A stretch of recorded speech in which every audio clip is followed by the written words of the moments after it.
Welcome to The First Turn. I'm your host, Hyena, and today, Llama and I are talking about This Week in Warhammer. If you like what you hear, give us a like, comment, subscribe, or share, or let us know if there's something you'd like to hear us talk about. Alright, let's get to it. So, welcome to The First Turn. This is our weekly podcast. I'm Hyena. I'm Llama.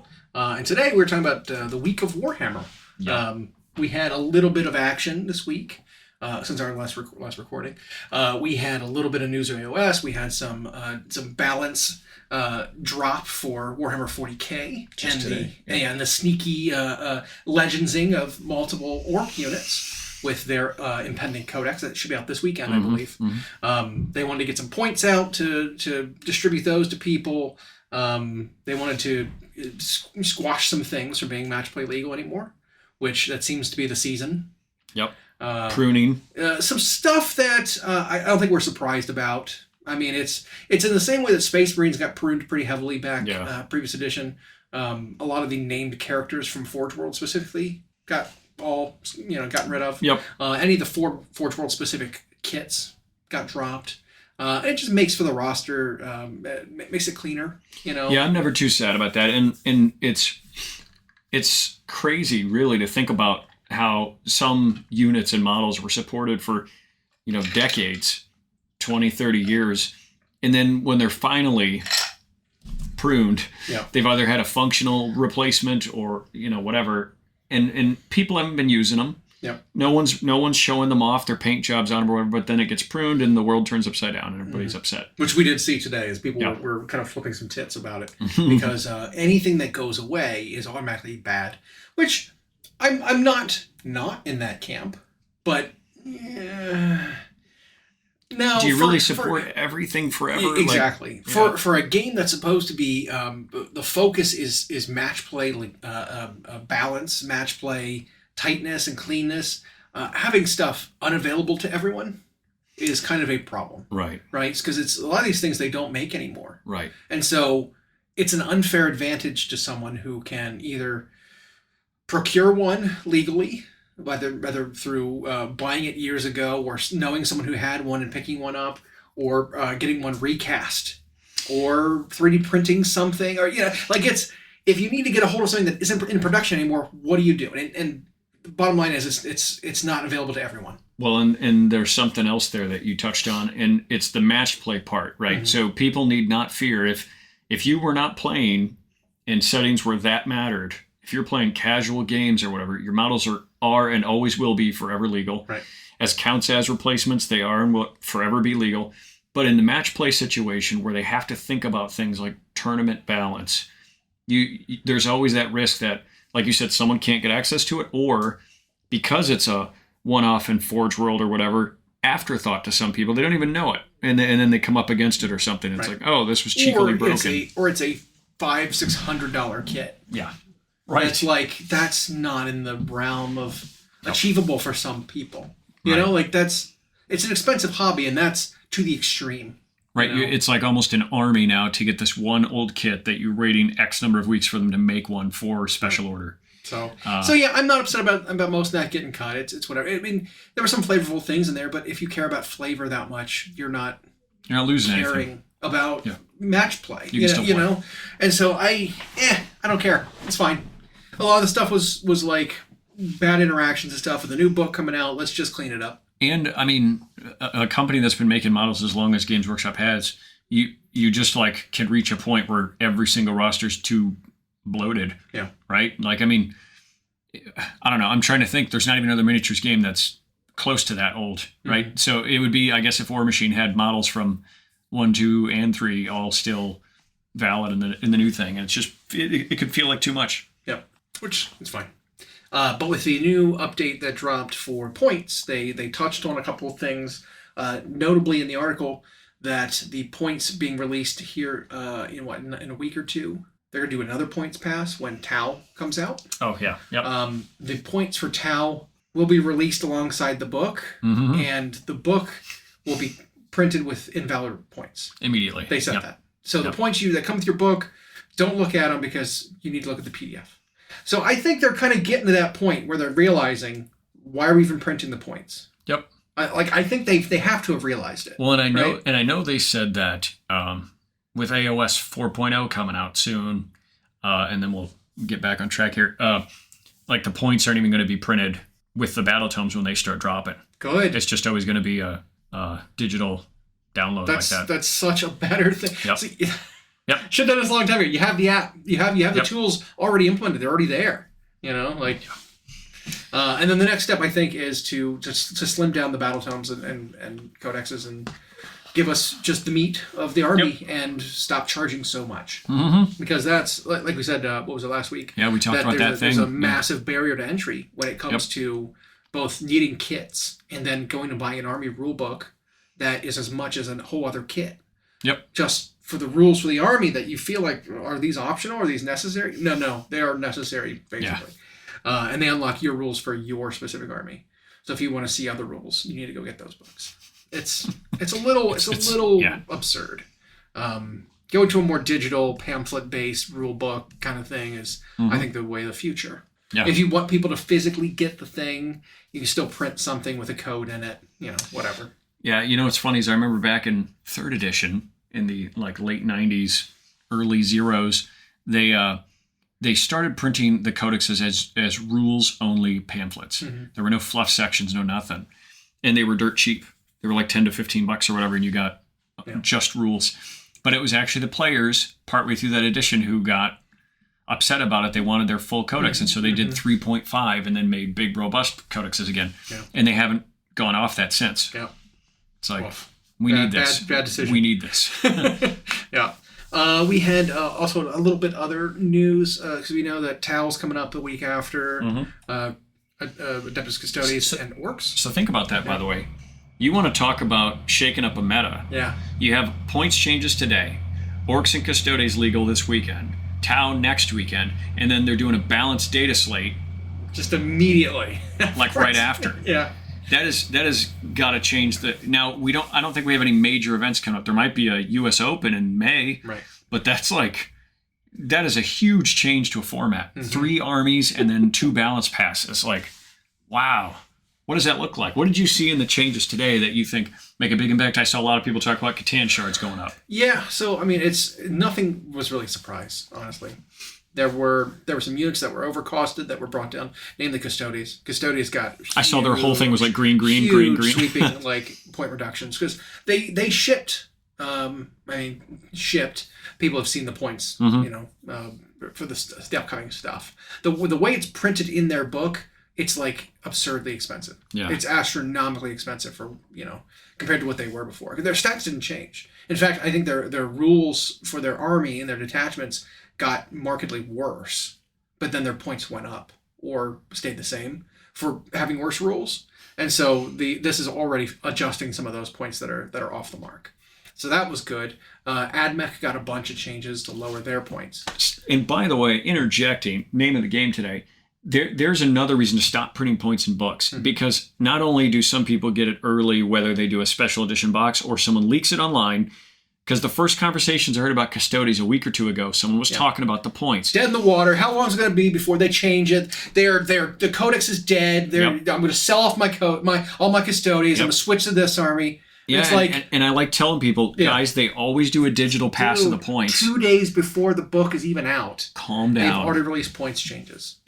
But that's also on GW. Yeah. For still printing those in the book, and then it will leak. Yeah. You're creating that. You create that almost like the pre-release backlash. And people, some people don't let either stay up to date, they don't come back when they realize a few days later they overreacted, or they hold grudges. This change happened. I don't care if they fixed it immediately.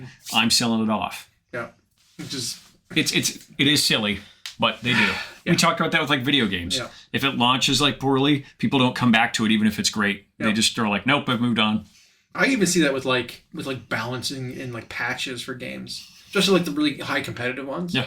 You'll see a change in the patch notes. I read patch notes for games I don't even play. I really do. I really enjoy patch notes, especially when they're long. The longer the better. Just Amy Santiago in it. Yep. I love it. But for like some of the MOBA games, notably like League of Legends and Dota 2, which I played thousands of hours of that game. Yeah. It's still like hands down my most played game to date. I haven't played it in like, I don't know, 10 years.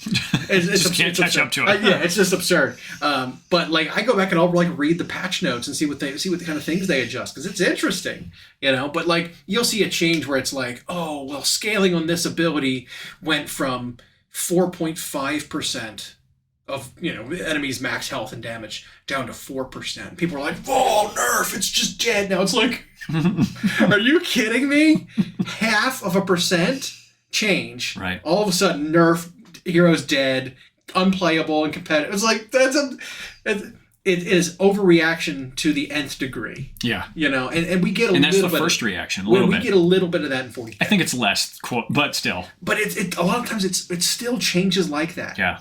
A 295 point unit goes down to 290. And it's like, or 290 up to 295. And they're like, oh, well, they nerfed this unit. It's like, it's 5 points.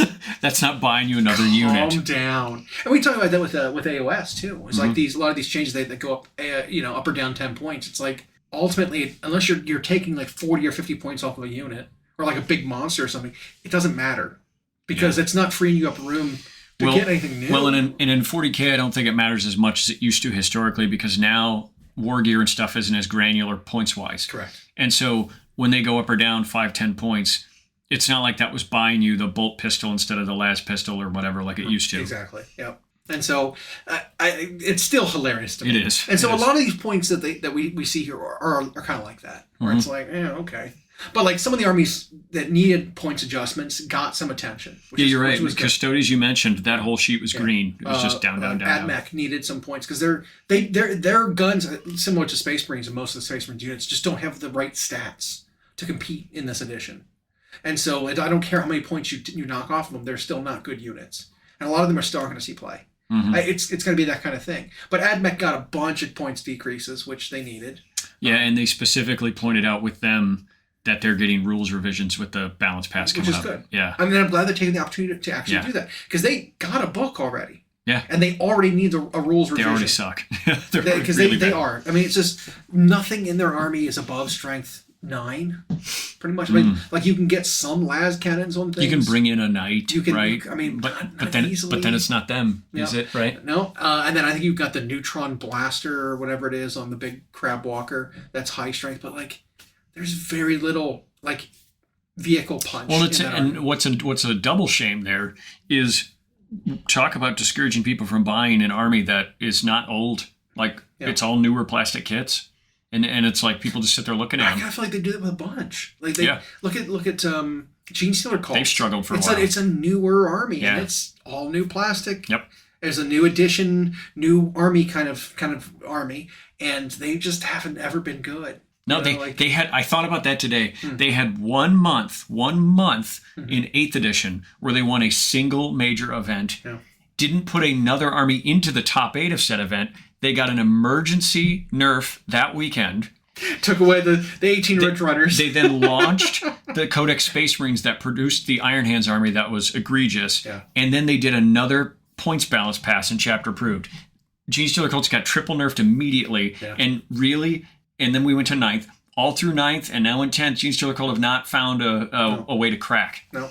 Because again, it's 10th edition's inherent flaw, I think, is that the bottom of the strength toughness chart didn't get touched. No. The upper echelon of toughness of vehicles and monsters does what it's supposed to. It's all kind of doing what it's supposed to. But like the bottom tier, the bottom numbers just didn't get adjusted enough. No. And so what's the toughest thing? Well, in a Gene Stealer Cult army, like tough 5, maybe tough 6. Right. It's like and so how do they compete? The bottom of that strength tough bracket is just those things against each other, which people just don't play. Yeah, because everything else in the game obliterates them. Well, yeah, because you have to be able to kill a Catan Shard. You have to be able to kill Demon Princes, and you have to be able to kill Knights and Mauler Fiends and that kind of stuff. Yeah, and so and possibly a few Tyranid monsters too. And so all those infantry nobody cares about because the stuff I'm taking that kills that can kill those also, or those things bounce off. Or those things do literally nothing. Yeah.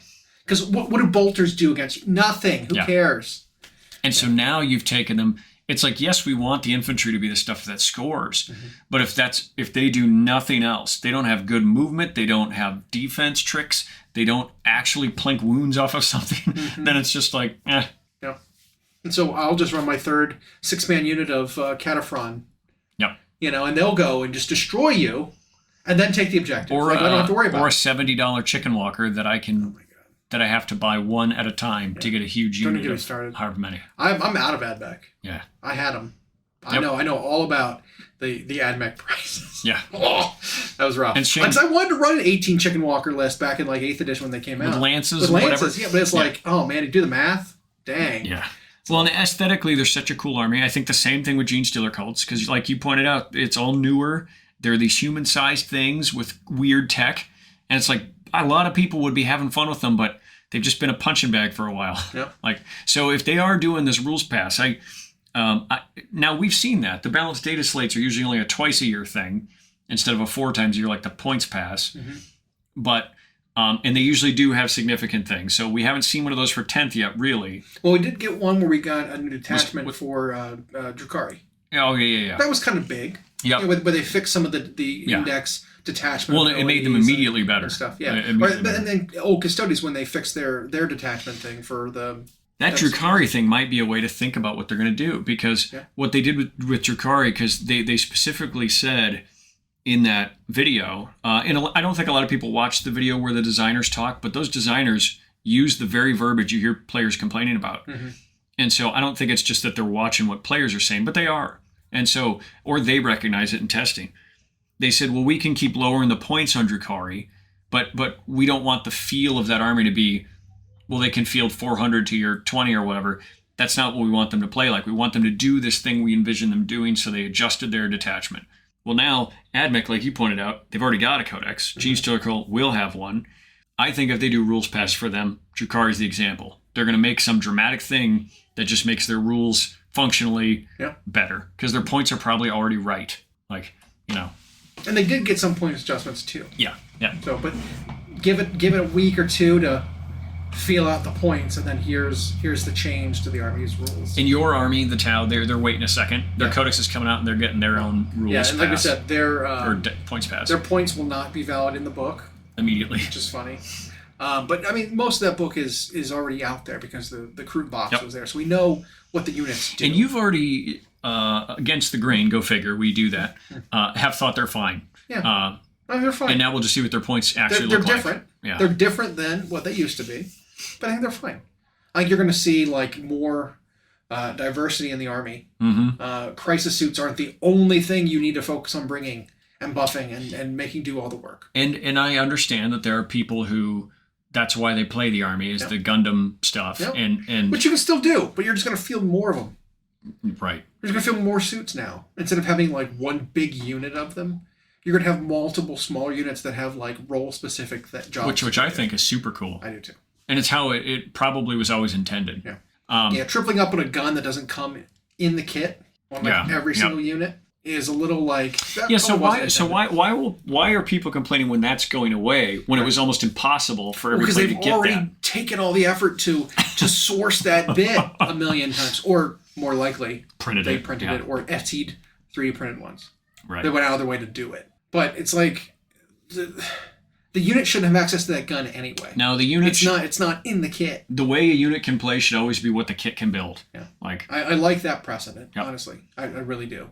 Yeah. I think that's almost like... That should be like baseline precedent for a miniatures game, right? Yeah. For my Tyranids, and we won't go through everything, most of what they got were points reductions. It was stuff like Gargoyles that we're seeing all the troops play went up. Which is good. They're 8.5 points apiece now. Still good. Still good. Barbgods came down to where they were index. And then some stuff, Zoanthropes, Hive Guard, Tyrant Guard all came down. Yeah. Warriors. Both came down. Types of warriors are down to 30 points each. Yeah. No, 25. It was 3 for 75 points, I think. That sounds 25 right. points a warrior is in. Well, if you remember, that seems really good. Well, if you remember when 10th launched and Mid-Mo tournament was played, that was what Tyranid players were doing, was the melee warriors, but then their points went up. But both variants now, both the regular ones and the shooting ones both came down. They're both in that range Yeah. now. So I think it's 75 points and 80 points for 3 of them. Yep, respectively. and to try and push another HQ option, they brought Swarmlord down again. I don't know if it'll make him good. He's 240 now. I think he started this edition close to like Abaddon price. I think he was close to 300. But the Psychophage, who's seen 0 play, who we thought was interesting in that one detachment nobody's playing because everybody thinks of it wrong. They're always like, oh, there's 4 Harvester units in the Codex. You can't build an army with those 4. It's like, you don't use them to win your game. You use them to heal all your other Tyranids that are So now all of a sudden you've got these 95 point, somewhat tough Harvester nodes that will heal other things nearby it. Well, and the Pyrovore's a Harvester too, who's only 35 points. Yeah. Like I think it's super cool. I know that in one of my lists today, when I opened it after updating the points, I all of a sudden had 190 points in the list that I didn't have before. That's pretty sizable. So that was one where just enough things where those 5 to 10 point changes are irrelevant when it happens to enough of them. Right. That is relevant. Because Yeah. I added something and I'm at 1890 out of 2000 now instead of 2000 out of 2000. So that actually freed up 2 units of warriors for you that you could add to that list. Yeah. That's pretty nutty. Because that Psychophage being under 100 points now for a tough 9, 3-up save monster with a feel no pain. Yeah. Now he might be usable, right? But I think it's cool. I think it's good changes. No, I didn't look at the Space Marines. Did anything happen there? No, nothing important. Because they're at a point too where I think they need rules, not points. Right. I mean, some things did. Like some things that aren't being played went down. Like tactical Marines went down. Like who cares? You know, like how much more can they do? Tac Marines are like 145 for 10 now. 14.5 points for a Marine. Yeah. Because they don't do anything. Yeah, they have balloons for fists. That's it. Like it's just So whatever. Space Marines are pretty much a lost cause until they rewrite just the Space Marine stat line. But I suppose, like I said, this and now 3 codexes and then a Balance Dataslate coming. Yeah. Big changes in 40K, which could be exciting, but not as exciting as what we have been excited for the last 2 months. Yeah. Well, AOS 4.0 is continuing to surprise and excite. Well, let's put it that way. And on a small front, all puns intended, we got a brand new Skaven Warlock. Yeah. Which I've been reading a lot online what people think. And I'll tell you what, online people are very split on him. Mostly because, and this grinds my gears, people don't, it don't really grinds my gears, people don't understand really what the Skaven are about. Especially Clan Scryer, which is what he's from. I think they see it in like this iteration of AOS where you know all the Scryer Warlocks are they're all wizards, you know, and you see them in Total War. They're all wizards. They cast warp lightning from the sky and stuff. Like that's their only experience with them. And so this new Warlock engineer who is more of a engineer than a warlock, but even that is he's like a tech shaman. Even that people are still complaining that it's like, well, he's not a warlock or an engineer. He's just a guy with a rifle. And it's like, yeah, but this rifle is amazing, and you don't just get a rifle like that without using technology and magic mixed to create magic bullets that can snipe out characters through their friends, that kind of thing. You know what I mean? And so he buffs a Jezzail team. So let's get into what his rules do. He is a shooting character. Yeah. That is damn good. Yep. Who buffs nearby Warlock. Jezzail. You know, like they call it. Well, it said a specific gun type. Yeah. Unit. I think it was Warlock Jezzails is what it targets, which they had before, which is the rattling weapon. Which we haven't seen their new models yet. We haven't seen that, but they're got to be coming because they were on the cut list. Yep. And so there's going to be new ones of those. But not all warlocks are wizards. Mm-hmm. In fact, most of the wizardiness of those warlocks came from like warp accumulator engines that they wore on their backs that would harvest warp power, and like they would harvest magic and be fueled by warpstone to cast, quote, spells through technology. And so I always thought it was weird that they were. Oh, yeah, you're right. Jezzail. I always thought it was weird that they were wizards in AOS. I was like, well, that's a little strange. But that goes into why they hurt themselves. They have a chance of hurting themselves when they fail to cast. is because the technology malfunctions if you fail to cast with it, and it blows up and kills the rat. Mm-hmm. Yep. It was a little too reliable. It too reliably failed in the previous iteration of their rules, but it's represented a little bit in this guy too. He can overload his gun to do flat 3 That's damage what I was thinking, yeah. instead of D3. Well, that's the exact same mechanic that the Warlocks had right now in 3rd edition. They try to cast a shoot at their rocket. We'll roll to see if it explodes and kills you. You want to overload your Rattling gun? Well, let's check to see if it blows you up when you fire it. Like, they already do that same mechanic, and most of them operate underneath the same principles without being wizards. And so I'm glad the wizardness of them is going away for most of them. I'm sure Ikit Claw's old model, the Arch Warlock, will probably still have Warp Accumulator spell casting abilities, but I'm glad that basic engineers don't. Yep. I'm glad that changed. I'm not upset about it at all. Good. He's got a very simple War Scroll. Yep. His stats are okay. He's got a 5-up save, but we did see the new rules for character hiding, and it is, as we predicted, the old editions Lookout Sir, which is the characters that are not monsters are -1 to hit them with ranged attacks when they are near what they call in this one guarded hero. Within it's guarded hero, but it's within like engagement range of a friend. Oh yeah. That 3-inch bubble of a friendly unit. They're -1 to hit. So that now applies to mounted heroes, by the way, and like bigger heroes that aren't monsters.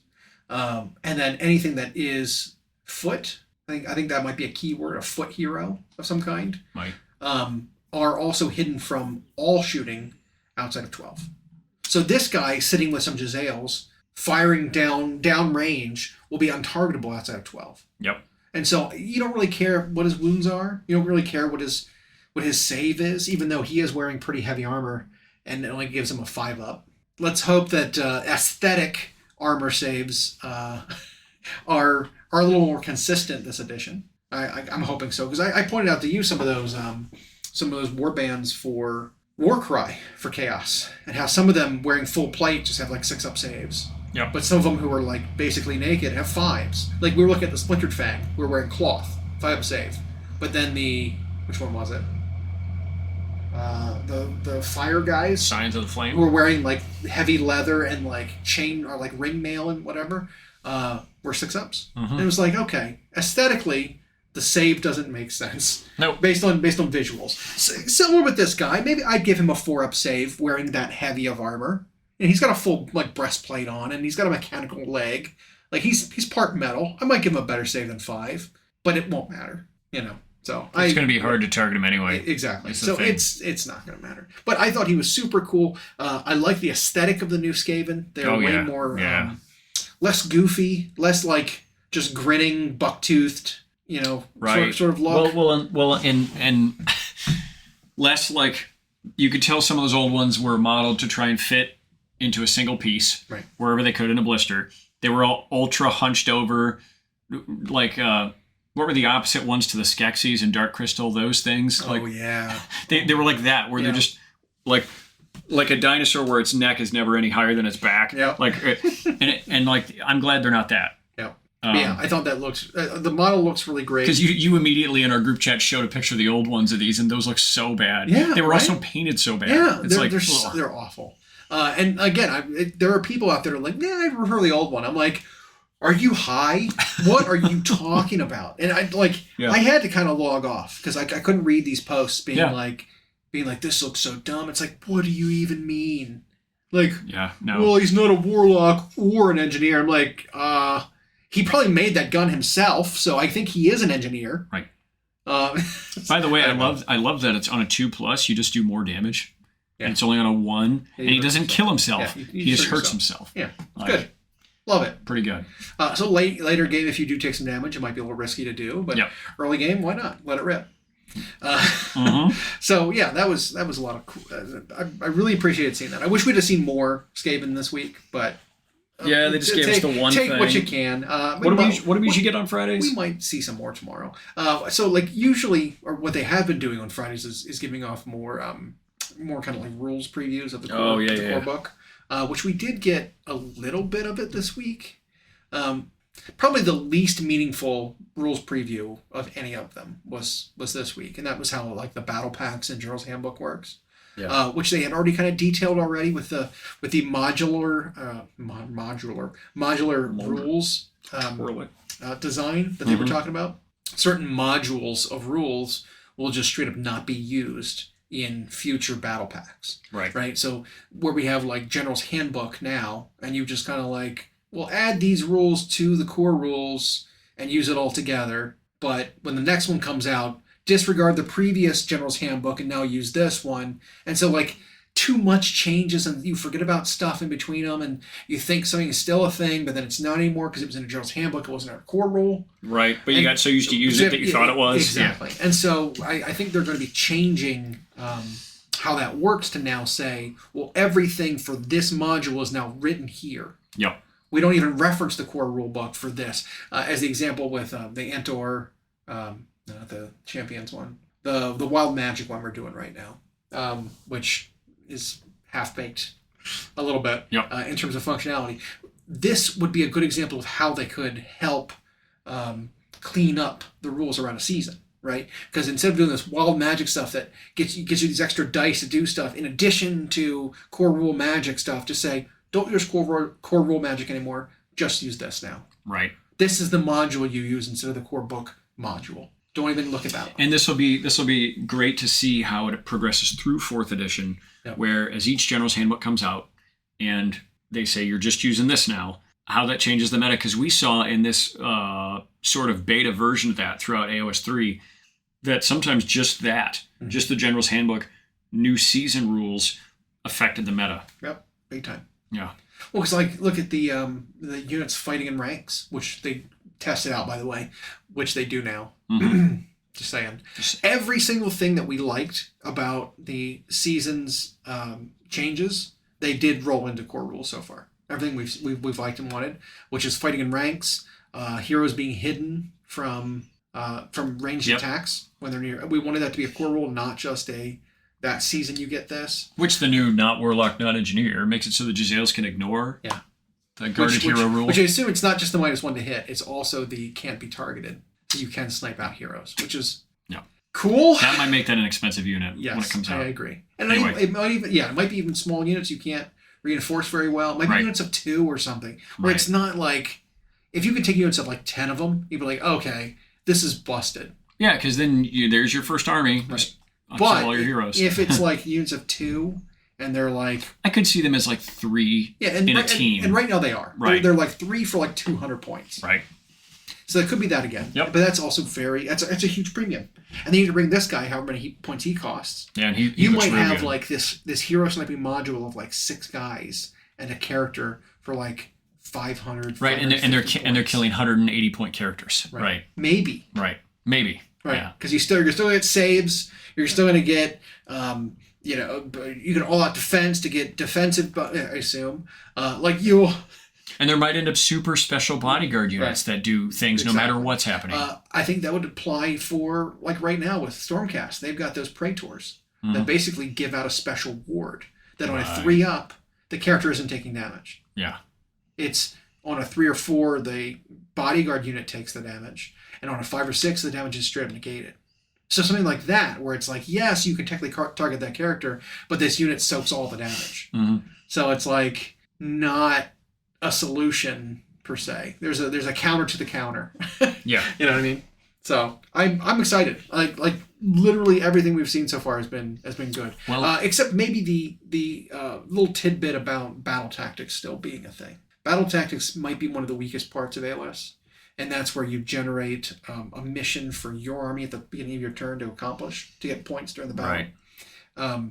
That has been a point of contention with people because different battle tomes have there's such a variance in the power and the achievability of a battle tactic. Sometimes it's like run, yeah, and you accomplish your mission, and the other one is have a unit wholly within each greater quarter of the battlefield outside of 6 inches of every enemy unit. Right. And it's like, jeez! And you are awarded the same number of points for accomplishing both of those two things. Right. Run with 3 units. Now, that one is a core battle tactic. So there is a small subset of battle tactics that every army can use. But then there are some really easy ones in the books. I think, was it one of the Death Armies?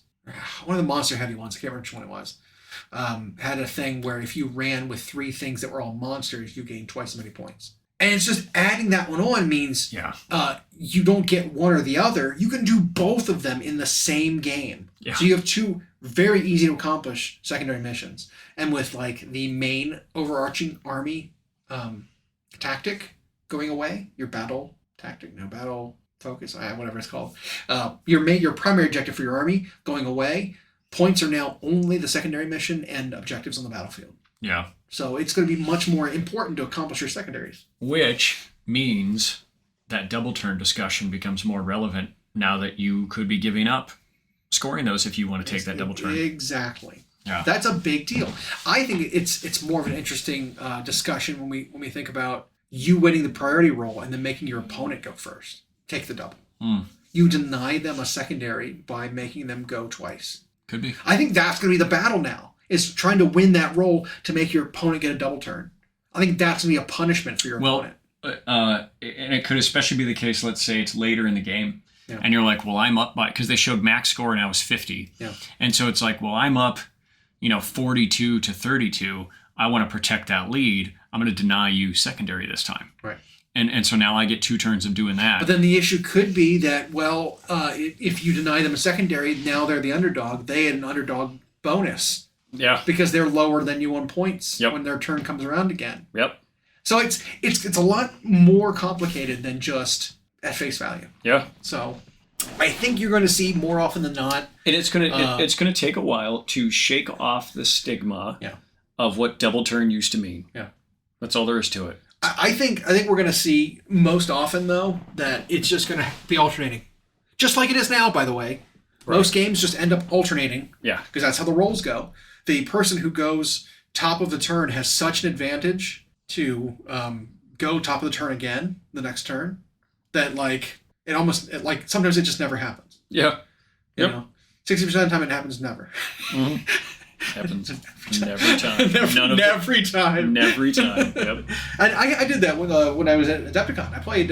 We played I don't know how many games, but I didn't get a single double turn the entire day. Like the entire time I was there, it was just always just. I just didn't even hear it come up in conversation a lot of times when people are playing, and the people who've stuck with the game know that. Yeah. They're already over it, and now it's going to just be this truly tactical decision. Where you're like, well, am I the underdog? No. Then do this. Am I the underdog? Yes, do that. Mm-hmm. Well, do I want to give him the double here, or do I want the double? Do I want to sacrifice my secondary in order to press the advantage? Get an extra move here, or an extra kill thing? Yeah, exactly. So it could matter.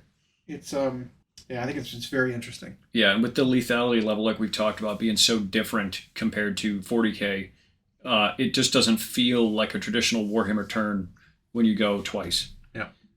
Now I saw, side note, that Skaven Warlock Engineer's ability for his own rifle, it said it's a reaction. Yeah. So, and it has to be if he didn't move and wasn't deployed this turn. Yeah. Right? So if he stood still. Yeah. He wasn't deployed and there was some other thing. He can't be in combat. Yeah. I mean, like he was shooting combat. Anyway. But the word reaction, doesn't that mean I can do it in my opponent's shooting phase? No. So you can use the rule. But the rule states that after you select that unit to attack. To attack. As a reaction, you can activate the ability. Gotcha. So I think a reaction to your own ability. Yeah. A reaction to your own activation. Yeah. But I think that might matter because some things may prevent you from making reactions. It could be. Like some spell might say this unit cannot make reactions. I bet you'll even have units that'll say within certain distance, like you can shut off reactions. Yeah. Yeah. So I think that clarifying when an ability works, the reaction step is after certain other things happen. So it's like I don't know. So it's like if your opponent decides to all defense, for example, that might be in a different timing than when you make your reaction. You know what I mean? So like, if it no longer becomes worth it to overcharge to try to do the damage because they have some defensive thing where it's like, I popped my ability, now you only hit me on 6s this turn. You could be like, well, I'm even going to risk it then, trying to do my reaction to your activating ability, basically, so I don't have to like have a chance of hurting myself, because I'm probably not going to hurt you for anyway. nothing. Yeah. So I'm not going to do it. You know. So I mean, I could see some timing things where it matters, or if like, I don't know, like a unit is targeted by an attack and they return fire, or they get to make a move before, I don't know, get to make a move before they're actually shot at and they duck behind cover. Well, you didn't activate your ability and have a chance of hurting yourself before not getting to shoot at them or something. You know, I can see some examples of what could happen, but I think it's just for cleanliness sake. And it is, because now if they wouldn't have had a keyword like that, like reaction, and wouldn't define what that is in the book, which I'm sure we'll see more clearly, and it just were worded the way GW used to word things, where it would be like, anytime this unit fires, or it would say something like that, and then it would be vague about, well, does that when I'm in the shooting phase? Is that when I use this ability that lets me shoot out a sequence? Is that this? And so that might. Do I have to wait for them to do their thing? And so that might be a very good point. Maybe a unit can only make one reaction, right? And maybe the Overwatch ability, whatever it's called now, it's not called Unleash Hell anymore. It's called something else, right? Where you can shoot at something out of sequence, might be a reaction in itself, and so you can't overcharge with another reaction to activate for flat 3 damage. You have to be able to, do it in your own turn or something. So could be. Yeah. I think it's very interesting. And that's preventative too. That's preventative of massive rules questions, exactly, or weird stacking. Yep. That's not to say with the 1,000 or however many war scrolls are in the game that won't still come up. Yeah. There will be something that is still ambiguous. Right. It's not going to be perfect. It never is. So something that's going to be weird and break the rules, and you get set up without counting as deploying, and I don't know, something. Yeah. Whatever. Something's going to happen where it's not going to work right. But everything we've seen so far is positive, which you got to keep hammering that home. It's all been so good, and people at the shop are excited about it. Love it. What else did we see? The rules for this time around were not. Not that exciting. Beyond, it seemed more like a general explanation. They showed a couple boxes, right? Yeah, I was looking to see if they talked about something else. No, Spearhead and Path of Glory. In the coming weeks, they didn't hint what was coming out on Friday or anything. We also have to anticipate that as we're getting drips of AOS stuff every week until release, some of these weeks are going to be the other modes of the game. Yep. It's going to be the narrative stuff and the Spearhead stuff and that's fine. That will be interesting to some people. Yep. I'll still see what it's like. Spearhead in particular, because I have a feeling there's going to end up a matched play version of Spearhead. They have 3 Spearheads out already. There's a Stormcast one. What's there? Well, I mean, just as a game mode. I know, but there are already 3 boxes out. Yep. That are called Spearhead. And as a game mode, they've alluded that it could be something to the effect of, not Kill Team. What's the other one? Boarding Patrol. Yes. So where it'll have specific rules for your 500-point army that comes in that Spearhead attachment. Right. In the box. So you'll use the entire contents of the box. They are armed a very specific way. There's no artifacts because they're equipped with something very specific, stuff like that. And then it's going to be balanced around fighting Spearheads versus Spearheads. Yep. So if anyone realized that's what they were getting towards, that's what that is going to be. Which is like, I don't know, it's a fun way to get started. You don't have to make any decisions. You don't have to build a list. You don't have to, and for the noob, you want to and I don't say that in the derogatory way. For the new person, they come in and they buy that. Yeah. And they don't know what they want to add to it yet. They don't want to learn all the rules yet. They want that simple, let's learn to play mode. Yeah. That's a great bite. They can take a bite out of that and just play a Spearhead game because you're playing with the models as they are. Right. And get used to it. Because I imagine the basic rules are going to be similar enough. Yeah. It might even be something where they define in the core book, when you use Spearhead, use these modules. Yeah. That kind of thing. So they've even designed around that to make that work. Now, from a design philosophy, as a company, that's a lot of work for a design team. because you have them not just designing new rules for the core game. You're having them design 3 games for the new rules of the core game, and so it makes you wonder, like, if there's a fatigue for them, and that affects anything. I kind of feel like it would be, it wouldn't be too hard the way they're doing it, because it's not like, think about 40K compared to Kill Team. Kill Team uses entirely different mechanics, right? There's no hit wound roll. There's a single die you roll to see if you succeed. Line of sight's different. Weapon range sometimes doesn't exist at all in Kill Team. Like, it's just, can you see the target? They're in range with some guns. Because you're on a small board. Exactly, yeah. And so, like, that game, I feel like, is an entirely different game. Whereas, like, a smaller version of the main AOS, I think it's still going to feel very much like the same game. So, like, I don't know if there's a lot of extra work to having to be done to make another game mode. It's just like, it's the main game, just cut these things out. Easy. And if that's all it is, then fine. Yeah. Because I wondered if they were going to give it its own subset of rules. I kind of doubt it. It didn't sound like it. It sounds like it's just, there you go. It's just a simplified So then version. even better for the new person. Yeah. It gives you a bite-size upgrade from the spearhead up to whatever. Because instead of playing the pitched battle or whatever, 2,000 points, which the rules might not balance well when you're like, well, I'm just playing with the models I have. I own 500 points of stuff. Yeah. It felt weird. It's like, well, here's how you play your 500 points. This. We're not going to let you choose. Yeah. We're gonna curate a selection of models for you. It's like when you buy that Dungeons and Dragons starter box and it has 5 pre-made characters. Exactly. You're playing these characters. Play with these characters. Don't customize. Don't min-max. Don't worry about the huge stats. preference lists. Here's what they do. Yeah. Exactly. That's very much what it feels like. Yeah. Which I'm excited about. I think that sounds really cool. I may or may not even ever play the mode, but I'm glad it's there. Yep, same. So yeah, well, we're like veteran players of games. You don't really have to, but for the new player, that's a great way to start. Yeah. More incentive to buy those starter boxes too, because they're usually decent value. Yeah.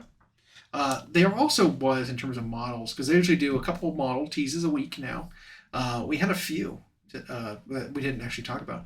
There was a new box set game they're coming out with that mimics Darktide, which was the survival 40K Space Hulk-ish party ragtag band of guys. Yeah. A little disappointed they didn't do one for Vermintide, because there was two of them, by the way, and they were great with the same 5 characters in it, and they were successful games. They never got a board game.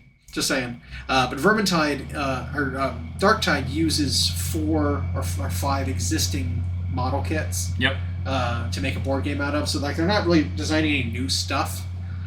So they're kind of cheating a little bit, but it's like here's an Ogren, here's the Sanctioned Psyker that came from one of the Rogue Trader boxes or something. Here's one of the Flagellants or was the Militant from Silver Tower? No, Blackstone Fortress. There you go. I'll get there. And so like they kind of like hodgepodged a box game together, which I still think is cool, but it's less exciting than what it originally started off looking like, because I thought they had like redesigned all those characters and then put it in the box, but it's just kind of like repurposed. And then we got for the 500th edition of White Dwarf, the new Grombrindal model, which I don't know if people are familiar with Grombrindal, but he is a long running dwarf character who's kind of poster boyed Warhammer Fantasy, not even fantasy, just Warhammer in general. Yeah. Because they made a Caradron version of him. They made a 40K version of him. Every few years, they come up with a new one where they repurpose the old. He and the Black Gobbo have been Dragon Slayer model. They made him the Grombrindal once. They did a Space Marine clad Grombrindal one year. They did him as Santa Claus one year. Yep. They did they did a Caradron one, I think. Yeah. I'm trying to remember what that one looked like. They showed it on the website. Yeah. And then they did now he's a unique. Yep. Fantastic. He is just himself in this one, where I wonder if he looks a little bit to me like a Gotrek almost. I wonder if he's going to have like very similar rules to Gotrek. Because like even his pose, like he's standing on a pile of like dead stuff. Well, I know he's not match play legal. Okay. Was what they said right away. That's a bummer. Yeah. Because they could make him match play legal, absolutely, but just give him points appropriate. Like there's no reason why he couldn't be. unless they're just planning on making him a limited edition model that people can't get a hold of. So this is the Mortal Realms version of him. Yeah. Which that excited me a lot, by the way. Yeah. And he's got ornaments from Fire Slayers and Caradrons on him. Yeah. Yeah, there was the Caradron one they did. Or no, that was movie director one. Where was the Caradron one they did? I don't remember. Oh, they've only got the 3 pictures here. Well, they had Pirate one. Yeah, they've had a million versions of him. Yeah. That Space Marine one I remember for sure. Yeah, moonlighting as a tech priest, playing a spot of Blood Bowl, a director, pirate, aviator, witch hunter. He's done all this stuff. So, yeah, where was it? He'll be available. Yeah, he'll have Legends rules for use in Age of Sigmar, Curse City, War Scry, and Underworlds. Wow. Okay. Yeah. It's still interesting to me that they keep doing that. They keep coming out with rules for these things they come out with for their old box games. Curse City was quiet for so long. Yeah. And all of a sudden it's like, all right, now every single time something gets released, it's going to have Curse City rules. It's funny. But yeah. Was it Curse City one, though, that not as many people could get as they wanted? It was supposed to be released. They went silent for like a year. Yeah, and they wouldn't talk about it. They wouldn't even mention it. Mm-hmm. Any preview, they wouldn't talk about it. People would ask and they would just ignore them. Mm-hmm. It was really funny. Yeah, something really weird happened with that. Yeah, I don't know. Kind of flopped. Game was pretty fun, but yeah, they had slated all kinds of expansions that they ended up just releasing for AOS. Yep. They were like, screw it. But that model is phenomenal, and the painting team actually did a really good job on it. Yeah, and I don't think fluff-wise he's doing anything in the Mortal Realms right now, is he? I don't think so. And so he just kind of like is there. You know, he's everywhere. Maybe he's not even actually there. Yeah, it's well, like I said, it's the Black Gobbo, which isn't as long running. Right. But they used to have another magazine that was called that, and he's supposed to be the opposite. Right. Hell, they even have Gromardor as a legendary lord in Total War. Yep. That's the same white, white dwarf. Yep. You know, which I thought was really interesting that they did that. That was funny. He actually, when he first came out, the DLC code for him was actually included in one of the white dwarfs. Yep. That's how you got him initially. Yeah. You couldn't just like buy him. He wasn't a free DLC. And that was Total War 1. Yeah. And it's which, by the way, the Thrones of Decay finally comes out April 30th, and it is a robust expansion. Yeah, it's pretty huge. They're doing right by the. Yeah. But I think Gromidal and the Black Gobbo are just supposed to be 2 characters who exist in every universe because it's funny. But I could see totally making room for him, playing him as Gotrek. You know, and if you wanted to play him and use that model in match play, it's like he's just Gotrek. Yep. You know, uses the same rules. Same size, like whatever. Yep. Yep. Or, you know, he could be your dispossessed hero, whatever. Yeah. I think it's super cool. I could actually totally find a use for him. And he looks great, so I want him. It does look great. So I'm getting that issue. It's 500. Yeah. It's going to happen. Last time I ever, first time I ever won a Golden Demon, 2004. It was a short while after they did the 300th issue, and my model was featured in that one. And so, like, I swear I have that one still somewhere. But like they're describing this one, it was a huge, thick thing that came with, like, model and punch-out stuff for games. And, so I bet it'll be good. Yeah, I have to make sure I get a hold of that. Get my name down on the list to get one of those. And then we had, outside of normal core games, we had a Rumor Engine Tuesday that looked very, Chaos Knight, like Claw. I couldn't get a sense of scale. I don't know. Exactly. That was my issue. Like, I can't get a sense of scale on it. I think some people were thinking it was going to be, maybe like a Dark Mechanicum kind of thing, because it looks a little ad-mechy. But to me, it looks almost like a Man of Iron. It looks a little bit like that one AI robot guy from Blackstone Fortress. Right. Some of the panels, the way they're worn and the way they're like, they've got like fluted. I could see them being something like that. There's supposed to be none of them left in existence, but there's a couple creeping around somewhere. Exactly. And then we finally got a payoff on, I don't know if we did see it, but there's the Light Sentinel for Horus Heresy is finally coming out, which is a really weird, like Chicken Walker, open top. It makes 2 variants, Sentinel. It looks like. Yeah. The Light Sentinel and then the... Yeah, so it's like, I don't even remember them showing that off before. And here it is, just released. They keep doing that. Yeah. For both that and Legions Imperialis, it's like something they didn't even... They're like, here's a new release. Yeah, here's a what? Plastic there you go. There you go. No, we showed you a silhouette of it not so long ago, but we didn't show it in any preview, so here it is. Here's the whole thing. Yeah. Just out. Because they did that with that one, but the Heavy Sentinel, they didn't do a silhouette for, but they showed that off in the preview event that this one should have been in. Yep. So a little weird. But that was the world in news. Yep, that was pretty much the extent of it. We'll look forward to seeing what comes out. We didn't. I don't know if we ever talked about the other Stormcast stuff we had seen. We saw the full model release. For the full unit of the new Paladin equivalent. I forget what they're called. The Axe and Shield. Yep. People. They have the little guys who are cool. like the remembrance keepers kind of. Yeah. Okay, we did talk about them. But. And we saw some interesting reviews of the rules for the Dark Oath. Yeah, that's a good. I'd like to talk about that. Where when I read it, I guess nothing surprised me about the rules. Yeah, because they just seem very basic. They were completely in line with how much they cost. Yep. And what they do. They are completely in line with every other cultist human unit for Slaves of Darkness. With a little added flair. Like right now, I think the in the negative reviews, which is mostly what I've seen. Well, positively speaking of them, but then giving them a poor grade. Right. And which was weird to me because the poor grade was based on, and you and I thought the same thing. The poor grade was based on like what impact they have on the army right now. And it's like, yeah, with 2 months or whatever left of 3.0, they're not going to shake up things. Right. And individually, the units might not, whatever. But for one, the Dark Oath Marauders are an easy way to eat leftover points for bodies that don't entirely suck.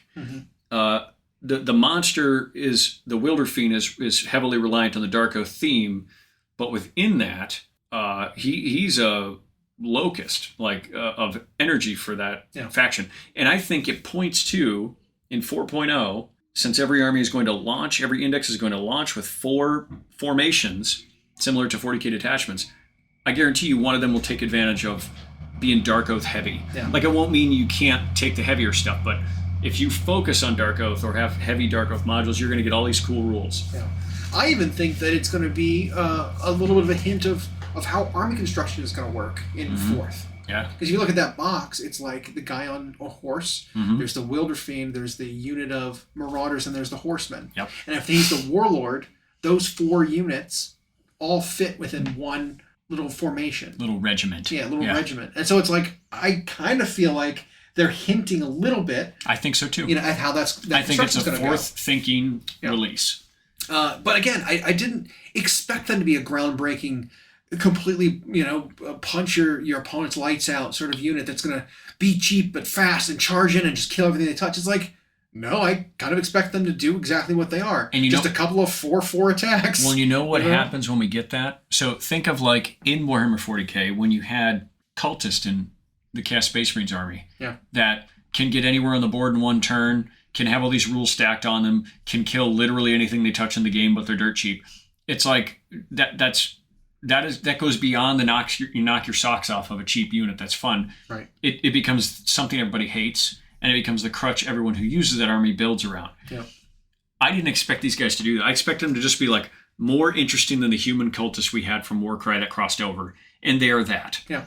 They have a little mini game where they have to accomplish an oath during the game. They get a small buff. And none of them seemed unreasonable. Yeah. They weren't that like, if you do this one thing on a Tuesday, you get +1 bravery.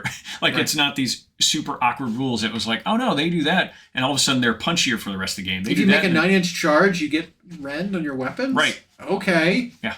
That's fine. And it sticks, by the way. That's absolutely fine. The other Dark Oath units that they're keeping also have oaths that they'll accomplish. Currently, one of them is if you make a charge. I don't remember. It's something about charging, I think. You start dealing mortal wounds and you get a feeling of pain. Yeah. Or you get a ward. Okay. And the Wilder Fiend maybe isn't a run in there and get it guy. Like he might sit in the middle of them and he'll buff them. He'll spit fireballs like Koopa style. Yeah. And then he can kind of fight. Yeah. So I don't know. The rules I saw for him, he's pretty damn fighty. Yeah. So he's got 4 attacks with his claws and then 3 attacks with his bite for a total of 7. Which on a normal character who costs 100 points or so, you're looking at probably 5 attacks at those stats with multiple damage. -1, 2, whatever. He's got 7 of them. Normal heroes have about for 100 points have about 5. So he's already punchier than a 100-point hero, and he costs a little bit more, but that can do all these more wounds and all these buffs and all these things. Like, I think he's fine. Yep. He's got a built-in thing that you can't target him outside of 12, similar to a hero has, but he's not a hero. Right. So he's got the ability that mimics that. Right, so he doesn't eat up your hero slot, which means he doesn't require a new regiment. Exactly. And so I think you're right. That's why they did the chieftain's the hero, and so the rest of this all fits into his little. Yeah. So think of that module when we go into AOS 4, and you're constructing an army for Slaves to Darkness, and you're like, well, maybe I don't like just the Dark Oath formation. Maybe I want this one that really benefits Demon Prince and Chosen, whatever. But one regiment module. It's only about 350 points. I can chuck in these Dark Oath guys who are going to score me stuff and do mortal wounds. Exactly. Yeah.